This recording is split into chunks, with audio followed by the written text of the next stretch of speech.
I'm talking about eating steak in a formal Western setting and the etiquette that goes with it. Paired with a beautiful red wine, it's also not particularly messy. So if you're on a first date or a business meeting, then it's a perfect type of food to order if you enjoy steak. You should be given a good steak knife, which is sharp enough to cut the steak. Of course, there's lots of different types of steak on the menu that you can order, from ribeye, T-bone, filet. All these different types of steak taste differently. So you want to find out which type of steak you enjoy, and then of course you can order it regularly. To cut the steak, we go against the grain. So I look at the steak and I see the lines in the meat, and then I'm going to cut perpendicular to the meat and the grain. Firstly, we spear the meat with our fork to hold the meat in place.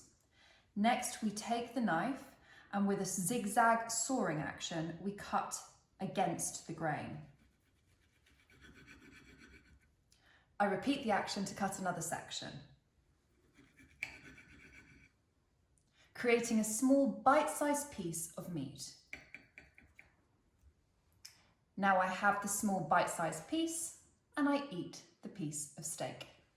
If you have a fillet, you don't actually need a very sharp knife, as the type of fillet meat will mean that the knife passes through the meat very easily. There is no specific etiquette on if you start from the outside of the steak or the centre. If there's any sections of the meat that you don't wish to eat, for example, a particularly fatty portion, you can just simply discreetly place it onto the side of the plate.